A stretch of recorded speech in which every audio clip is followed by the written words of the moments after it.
Yes, hello and welcome back to the second part of the international panel. While you were away, we continued our discussions because we have a lot to talk about. And we were talking about the perfection of everything in Melfest. Its perfection in the show, the technical aspects, but also, of course, in the song productions.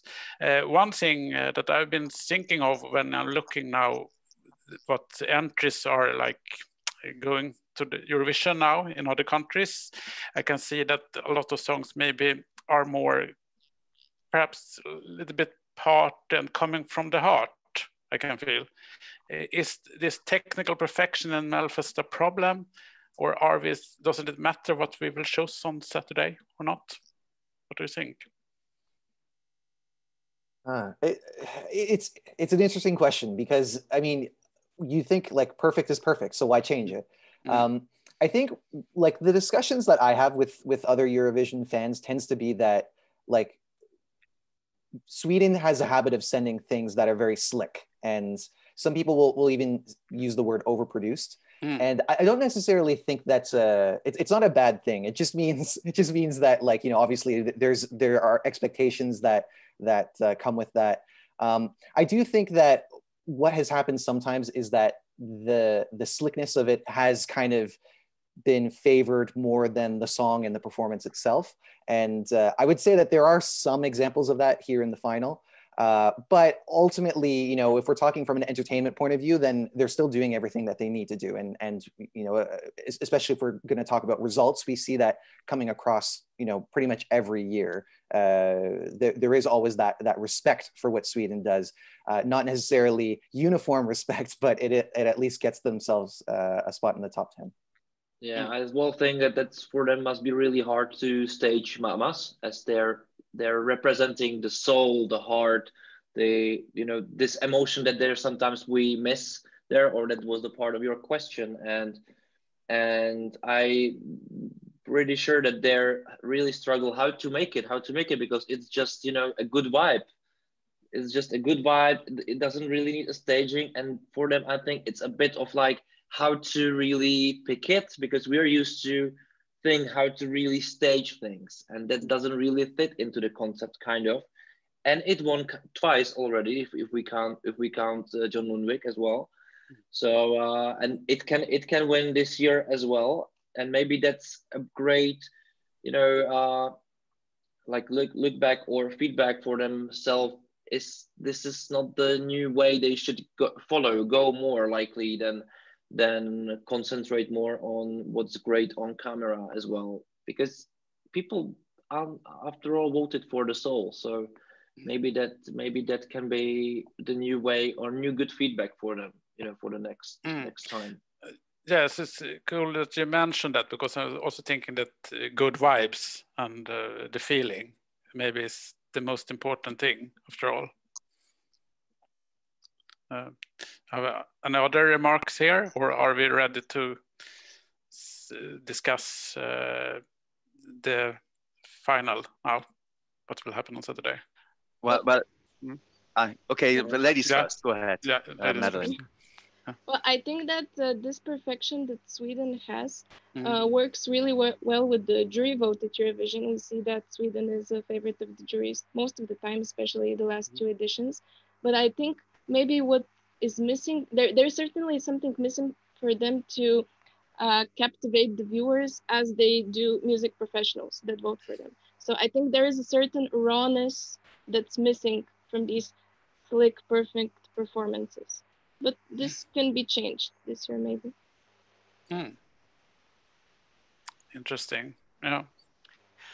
I think also it's to do maybe a little bit with finances of what TV stations can afford to put into their production. Like I've been to the Portuguese RTP, and they have next to nothing on finances to put a national final together. So they can't have that state-of-the-art production. They have to do that, what they can do with this, what the machinery is there, the cameras and whatever they have. So I think in Sweden you have a lot of money. SVT has lots of money, and that can also then be like, well, it is invested in making state-of-the-art production, which we also see then at the Eurovision Song Contest very often. Oh, actually, it is. Swedish producers are there to stage the song contest, and it's just state of the art. There's also a difference in, of course, how Sweden goes about the whole process from the very beginning. I was in the jury to pick the songs from Melodifestivalen, 5-6 years ago now, and I remember in that jury room, SVT were asking us, can you identify the hits? And yes, make sure we have a ballad, a pop number. We discussed the rock and the schlag. We divided things into genres, but the aim was to find things that would be hits. And that's a goal to what they want all 28 to have, that there's a hit there for somebody watching. That might not be the case in some certain countries. I think ESCXTRA in particular here, which is a very artistic national selection. The primary focus of that is not necessarily to have every song be a hit. It's about music as an art form. Sweden's approach to it lends itself to more commerciality. It lends itself to that kind of professionalism and like clinical style of Eurovision. But we are discussing the country with, you know, per capita, the biggest pop export business on the planet.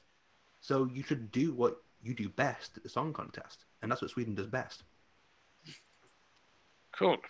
I got one quickly. With the perfection, I think it sets up a standard, because if you think about it, like most of the performances that are done in Melodifestivalen, they literally mirror what the end product is when you get to Eurovision. So some countries are like, when they see what Sweden is sending, they're going to be like, okay, they've got this really slick staging, and, you know, how can we do better than them in some senses? But, you know, it's kind of nice because with that, you know, all that effort and all that production, you know that you already know what to expect when it comes to Eurovision. So I think that's kind of a good thing that they have a bit of a perfectionistic trait per se. Okay, so I think we are ready to go over to the voting now. Okay, Ben, so we start with you in the voting, and here are your points, 1 to 10. You want to make any comment how you have voted here? I mean, I think the thing is, with all of the songs, you've got a few different options here that I can very easily see will be a top 5 position once again for Sweden. A variety of those that are in the board have that as a feature. You have so many different styles that still uniformly work across both juries and televoters. I'm sure we'll see that when it comes to Saturday night as well. I'm very curious now what you're giving your 12 for. The 12 points from myself are going to Arvinga now. Tänk inte alls på hem. Oh, really? Oh, how did you think there? So you think it's a good? Do you also think it's a good choice for Sweden to send Arvingarna? I think if Sweden send Arvinga to the Eurovision Song Contest, there'll be lots of people who will think it's twee and embarrassing, and that Sweden sends that kind of style to the song contest. Now, in the Eurovision world, especially here in Sweden, I've listened to plenty of dance band Schlager numbers over the years, and I tell you, that is one of the best out there. It's very theatrical. The matching of music to the lyrics is spot on the money. The big vocal sounds in Garland, for example, absolutely brilliant how that matches up. The performance is spot on as well for its energy, and it's comfortably my favorite Arvinga track. And I think, I mentioned before how there's plenty of songs there that could do well, and yeah, Arvinga would be a bigger question mark. Sometimes in the song contest, how high you place on the scoreboard isn't the most important thing. If you enter it only to win it, and I think this is the problem with Sweden we've been discussing, if you enter it only with the ambition to win every year, you might miss things from left field. Italy, what they've just chosen, would be an example of that. Right, Stuart, so here are your votes from 1 to 10. Do you want to comment? those? Well, you know, we've got lots of quality here. And even though I have one very clear choice for my 12 points, I think that there are lots of songs here that could do really, really well. I had to go with the one that kind of speaks most to my heart ultimately for 12 points. So shall I go for it? Yes. Okay. So my 12 points go to the Mamas with In the Middle. Ultimately, it's a song that gives me the most feeling. I think the Mamas are a real joy to watch on stage. It's giving me the kind of uplifting pop song, you know, uplifting gospel pop song that I think a lot of people could resonate with right now. And ultimately, yeah, I just think that considering songs, they have the best one for me. Juergen, here are your votes from 1 to 10, and you want to make any comment on this voting? Well, it's been pretty difficult for me to really put those 10 songs together in a good ranking. I think all the songs could actually go to the Eurovision Song Contest for me, from my point of view, and so I give my 12 points to something new. I find a dark guy going to the Eurovision Song Contest, and with a fantastic voice, it's to the 12 points and voices. Okay, Jan, so here are your votes. Very interesting how you chose to vote. Do you want to make any comments? Yeah, I think it's really, it was hard for me to get the last 5, like, you know, like if I just put somebody in 4 points and 1 point or 0, for me it's a similar thing. Didn't really think they deserve to like got something or less or more. It's songs which I don't really think that they talk to me somehow.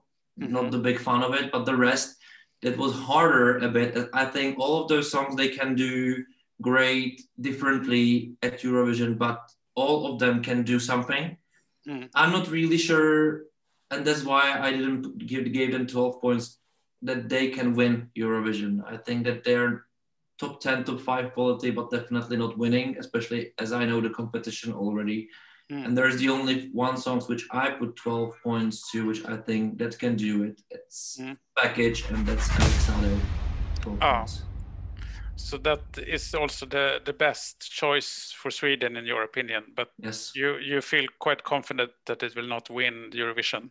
I'm really sure that this is the only thing that this can win Eurovision as well.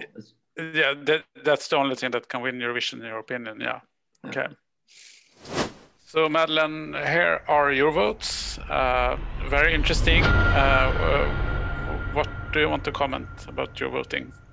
Well, I'm very happy that this year we have 3 high quality Swedish songs in the final. I really like the Swedish language, and the songs are also great.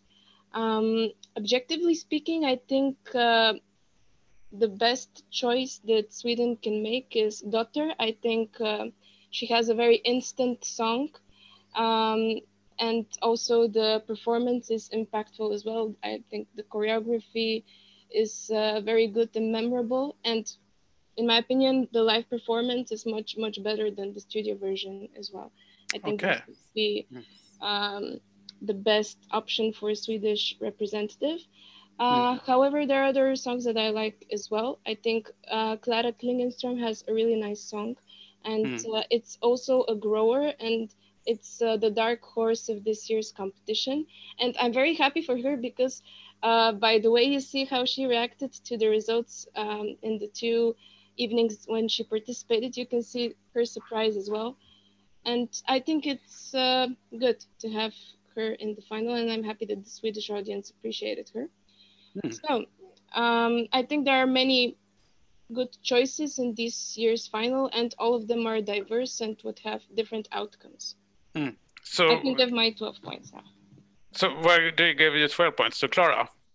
I give my 12 points to Danny Saucedo. Danny Saucedo, okay, yeah. I give them to Danny. It's my favorite song in the competition this year. I do acknowledge that from his 4 participations in Melfest, this is probably his least competitive one.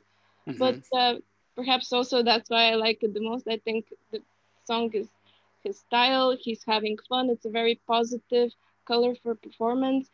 visually as well. And although I think that other participants might have a better result at Eurovision, it would be actually a nice surprise if Danny manages to finally win it with the song that he doesn't expect to win with from all of his entries. Okay, but still you see Daughter is the best choice for Sweden? I would think so, yeah. Okay, cool. Okay, team, so here are your votes. Very interesting to see how people in our panel think and vote a little bit different, actually. So what do you want to comment about? For this one, I would say that each song has its own merit. So I would have a case for each and one of them to go to Eurovision without any doubt. And, you know, each of them has the potential to do well on Eurovision. And the fact that there's 3 songs in Swedish, it just shows that, you know, there's the appetite for, you know, a Swedish language to be sent to Eurovision again. So looking at the top 10, I would not, my prediction would be I'd want Daughter because she's had the slick staging and she's got the international appeal. But seeing that, this is my personal opinion, and I think that this would do well, my 12 points would go to Tusse and Voices. Cool. Okay. Very interesting. Well, thank you, team, for your votes. And okay, so now I'll just try to summarize everything. Thank you. Oh, we have a tie. Very tie, yes. Uh-oh. Oh dear. But Tusse has 2 12s. Daughter has none. Then it's Mr. Nerf, Mr. Nerf. Yeah.